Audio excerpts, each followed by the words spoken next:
From Neural Newscast, this is Deep Dive, exploring the moments that shape today.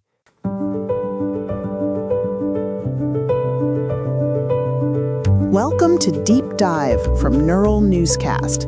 I am Claire Donovan. And I'm Frederick Moore. It is March 14th, a day that spans the spectrum from brutal 16th century warfare to the origins of the most popular snack in the world. Exactly. We're starting today on the fields of Ivry-la-Bataille. Frederick, it is March 14, 1590.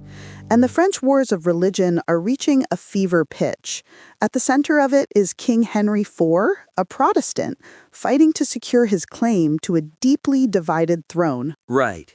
It was a high-stakes moment. Henry was facing the Catholic League, led by the Duc de Mayenne. On paper, Henry should have lost because he was significantly outnumbered. But he had a specific brand of leadership that often defied the numbers. Before the charge, he famously told his troops that if they lost their standards, to follow his white plumes, promising they would always find them on the road to victory. And he wasn't just talk. His strategic use of cavalry and artillery was devastating. By the time that dust settled, the royalist victory was absolute. The Catholic League suffered between 6,000 and 8,000 casualties, while Henry's forces lost only about 500 men. That victory was pivotal because it consolidated Henry's position. It eventually led to his conversion to Catholicism to satisfy the majority of his subjects, his coronation in 1594, and most importantly, the Edict of Nantes in 1598. That document granted religious tolerance to Protestants, essentially ending decades of civil strife. It's a remarkable reminder of how a single day of tactical brilliance can steer the course of a nation for centuries. While Henry IV was shaping the map of France, we have three individuals born on this day who reshaped our intellectual and cultural maps. Let's start with 1879 and the birth of Albert Einstein. Einstein is one of those figures whose name is literally synonymous with genius.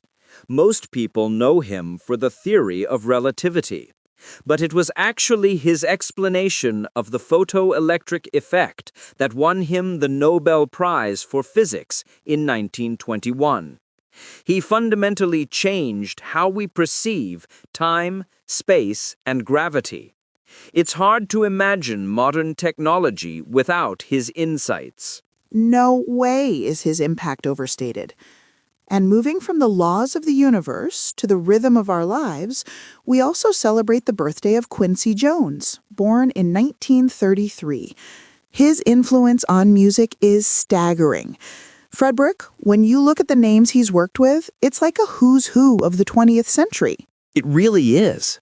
He produced Michael Jackson's most iconic albums, arranged for Frank Sinatra, and was the mastermind behind the massive charity single We Are the World. Beyond just being a producer, his work as a composer and film producer, like on The Color Purple, showed a versatility that very few in the industry have ever matched.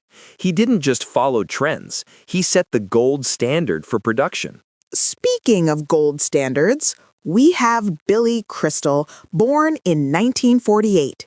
He became a household name through roles in classics like When Harry Met Sally and City Slickers.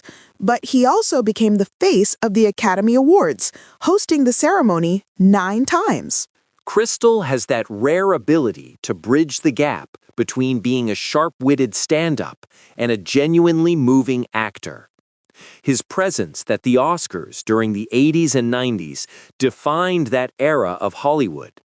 He brought a sense of warmth and professional polish that made the industry feel both grand and accessible.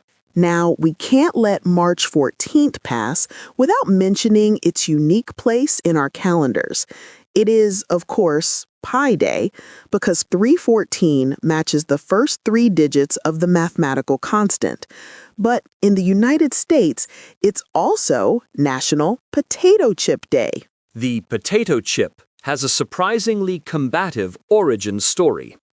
Legend has it that in 1853, a chef named George Crum was working at Moon's Lake House in Saratoga Springs. A customer kept complaining that his fried potatoes were too thick and soggy. In a bit of culinary spite, Crum sliced the potatoes as thin as possible, fried them until they were crisp, and salted them heavily. He expected the customer to hate them, but they were an instant hit.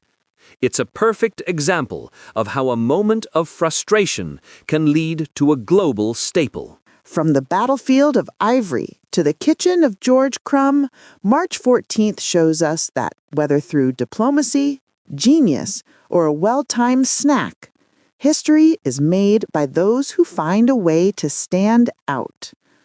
For more, visit deepdive.neuralnewscast.com. I'm Claire Donovan. And I'm Frederick Moore. Deep Dive is AI-assisted, human-reviewed. Explore history every day on Neural Newscast. This has been Deep Dive on Neural Newscast, exploring the moments that shape today.